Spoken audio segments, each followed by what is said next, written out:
What's up, everybody? We're back. Yeah. Hey, welcome back to A Metalhead's Journey. Hey, so we decided that, we were all a little bit overweight, and so we decided this would be a diet video this week. So we're doing Diet Slayer here to start.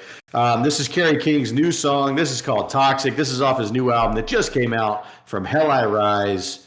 While you guys are here, go ahead and hit that like, hit the subscribe. Tell us what you think about those comments down in the comments. Kerry King, fucking riff god. Yeah, let's see what we got here. Go ahead, Dave. Let's do it. All right, here we go. I take back everything I just said.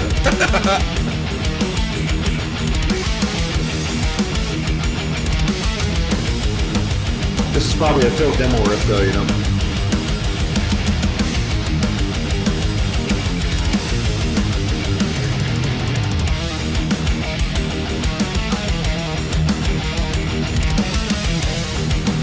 I mean, look, that's tasty. Dude, I remember the first time I heard this riff is when we were going through the Slayer list. That's Mark from Death Angel. That's all vocals.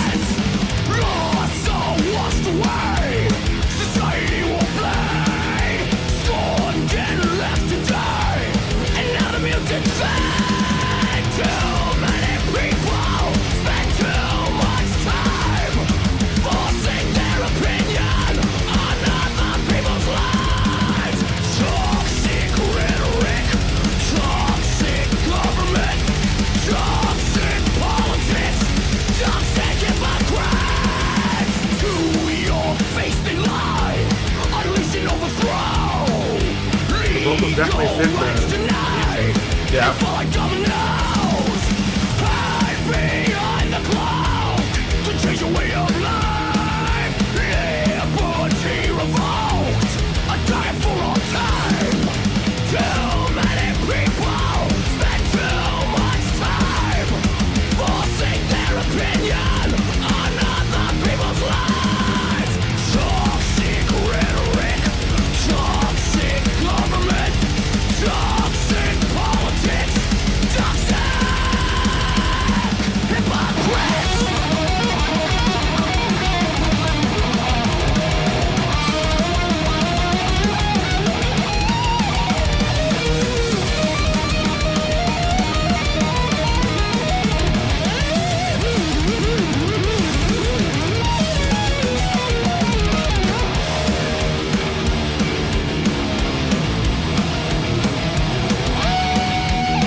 Phil Demmons is mailing it in, huh?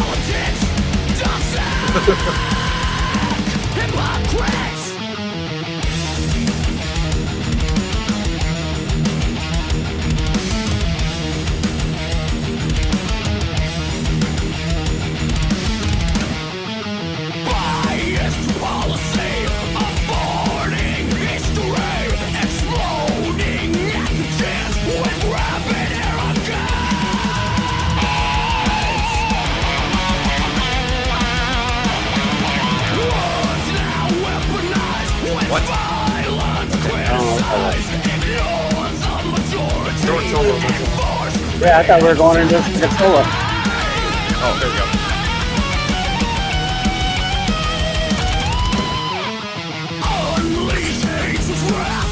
The short one, alright. Wow, that was really good.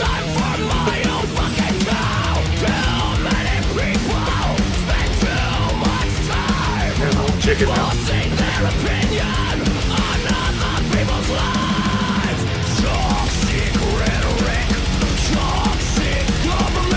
This is making me sick. I think that's the idea. More. All right. Kind of wish I was that guy right now. Unalived? Yeah. Look, I'll go first because I feel like Josh has nothing but negative things to say. So, I think that was fairly standard, 80s thrash song. Slayer. You know, I think it was. Yeah, I think it was. You know, pretty Slayer, but that's understandable, right? It's Kerry King. You know, it is what exactly it's supposed to be. I thought that the main riffs were interesting, albeit not, you know, not completely unexpected or completely original. But again, if what you're wanting is more Slayer, then I think that this is exactly what you expect. And I'm sure if you're a big time Slayer fan, this is probably right up your alley. For me though, if I have to be critical, you know, I thought the Phil Demmel solo was an improvement over the previous one we reacted to. I'm not sure what the Kerry King solos were, because it almost seemed like they were cut short, either maybe for the video, or if that is how it sounds on the album, it's like 5 or 6 seconds long each, and it just, I don't know if that works. Like, I don't really know what was happening there. So it kind of threw me off. I think it's like he tried to do like some sort of like a little lead lick, but there was just nothing there. There was nothing like interesting about it. Yeah. Yeah, I think the song was fine, but The song is the same length on the album as it is in the video, so it's not cut because of the video. okay. Well, then I'm not sure what was the, you know, the creative decision making there on those sections. Trying But something different. All right, Dave hated it. He just doesn't want to say that out loud. Jonah, what'd you think? I thought it was fine. Like if you had just said, "Here, listen to this," without telling me anything, I'd be like, "Yeah, that sounds like Kerry King." But you know, that's not necessarily a bad thing. It's getting something you expect to get is not always a bad thing. But it was very, you know, it was fine. It was just fine. Look, you guys are just nice guys. Look, that was terrible. I didn't hate it. I didn't think it was bad. It's not terrible. It was terrible. It wasn't terrible. It was a rehash of every riff Slayer's ever written ever in the history of time. I've heard that riff a million times on a million different Slayer records, okay? And I've heard that same thing sung a million times better by Tom Araya. Man. Okay? And this isn't... Imagine if Ronnie Radke had written this song. It'd have been a genius. Well, yeah, obviously, because Ronnie Radke is a musical genius. Kerry King is not, unfortunately. He also would have had a better video. Yeah, for sure. That's definitely for sure. Look, you know, and look, Tom Araya certainly is a better vocalist for me than this guy from Death Angel. But I mean, he's just doing a Tom Araya impression is the problem. Do your own thing. Kerry King, write different riffs. Like, just because you were the guy in Slayer doesn't mean you have to keep writing riffs that could have been used in Slayer. Like, surely you have some other interest. I think the idea is that I don't think Kerry King actually wanted Slayer to end. I think he was one of the people not for that. So this is his musical outlet, right? I mean, for all intents and purposes, these riffs, I assume, would likely have been on a Slayer record. Well, look, if this is what he had to bring to the table, Tom Araya was right to get out of there.